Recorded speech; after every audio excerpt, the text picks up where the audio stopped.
আমরা কিছুক্ষণ পরে এই জমিদার বাড়িতে ঢুকবো এবং পুরো বাড়িটি একটু আপনাদের দেখানোর চেষ্টা করবো। আপনাদের মনে আছে কিনা জানি না, সেই কোভিডের সময় অর্থাৎ করোনার সময় কিন্তু 2022 সালের দিকে আমরা এসেছিলাম, কিন্তু পুরো স্থাপনাটি তখন করোনার কারণে বন্ধ ছিল। আজকে আমরা এসেছি এই পুরো স্থাপনাটি একটু আপনাদের দেখানোর জন্য। মূলত শ্রীকৃষ্ণ আচার্য চৌধুরী প্রতিষ্ঠিত সেই 1700 দশকের এই জমিদার বাড়িটি এখন কেমন আছে, কি অবস্থায় আছে, আসলে এর অংশবিশেষ এবং ধ্বংসাবশেষ কি কি আছে, সেই বিষয়গুলোই, সেই ঐতিহ্যপূর্ণ বিষয়গুলোই আজকে মুক্তাগাছার এই জমিদার বাড়িতে আপনাদের একটু দেখানোর চেষ্টা করব।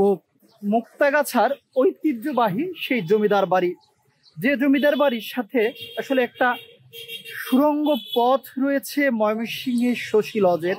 এটা আমার কথা না, আসলে লোকমুখে শোনা কথা। যদি সম্ভব হয়ে থাকে এবং সেই সুড়ঙ্গটি থাকে, সেটিও একটু আপনাদের এই জমিদার বাড়ির ভিতরে ঢুকে দেখানোর চেষ্টা করব। জমিদার বাড়িতে এখানে দুটি মন্দির রয়েছে, জমিদারের যে মা ছিলেন তাদের ঘর রয়েছে, রানীদের ঘর রয়েছে, অতিথিশালা রয়েছে। সেই বিষয়গুলোই, সেই স্থাপনাগুলোই আপনাদের একটু দেখাবো আজকে।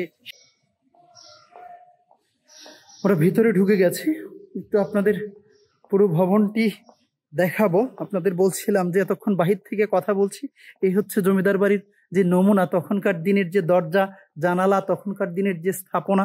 একটু এই দেখেন কি বিশাল লোহার গেট আসলে দেখতে পাচ্ছেন আপনারা। এই লোহার গেট পার হয়েই কিন্তু দুই পাশে হচ্ছে দুইটি মন্দির আছে, সামনে হচ্ছে একটি ঘূর্ণায়মান নাট্যমঞ্চ আছে। সেটা একটু আপনাদের দেখানোর চেষ্টা করছি। এই হচ্ছে, যেটা হচ্ছে দুর্গা মন্দির বলে এটাকে, এটা হচ্ছে দুর্গা মন্দির, আর এই পাশেরটাই হচ্ছে শিব মন্দির। মূলত দুইটা মন্দিরকে পাশে রেখেই এই পাশে হচ্ছে একটা স্থাপনা তৈরি করা হয়েছে, যেটাকে ঘূর্ণায়মান নাট্যমঞ্চ বলে। কলকাতার পরেই কিন্তু এশিয়া মহাদেশের মধ্যে এটাই প্রথম একটা নাট্যমঞ্চ ছিল। তখনকার দিনে আসলে এগুলোতে আসলে মনে হচ্ছে যে সামনে দিয়েই কিন্তু সেই রাজা, তারপরে রানী, তারপরে তাদের যে দাসীরা ছিল, তাদের কৃতদাসীরা ছিল, হয়তো এই সিঁড়ি দিয়েই উপরে ওঠার জায়গাটা আসলে নষ্ট হয়ে গেছে। আমি একটু আপনাদের দেখাই, যদিও উঠতে পারি কিনা বুঝতে পারছি না। তো এখান থেকে হয়তো এগুলো বন্ধ করা, আমি একটু এখান থেকে আপনাদের দেখাচ্ছি যতটুকু সম্ভব। এই থেকে দেখতে পাচ্ছেন যে আসলে কিভাবে তখনকার দিনের মানুষজন এগুলো নির্মাণ করেছিলেন। এখানে কাটা দিয়ে এই রাস্তাটা বন্ধ করে দেওয়া হয়েছে।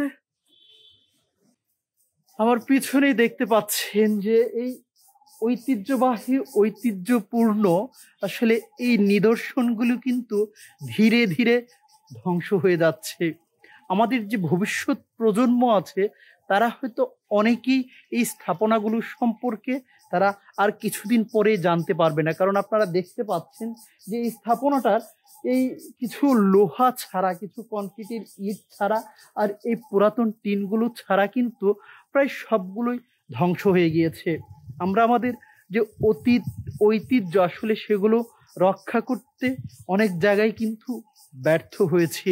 আমরা হয়তো পারছি না, যেমন হচ্ছে বিভিন্ন বিশ্বের অন্যান্য দেশের মতো যারা এই ঐতিহ্যপূর্ণ স্থাপনাগুলো রক্ষা করে তারা তাদের রাজস্ব আয় করছেন এই দর্শনার্থীদের কাছ থেকে, এবং যারা বিদেশের লোকজন আসেন তারা কিন্তু এই স্থাপনাগুলো থেকে ঢুকতে গেলে যে বিদেশে যে স্থাপনাগুলো আছে তারা অনেক ডলার কিন্তু এন্ট্রি ফি নিয়ে থাকেন।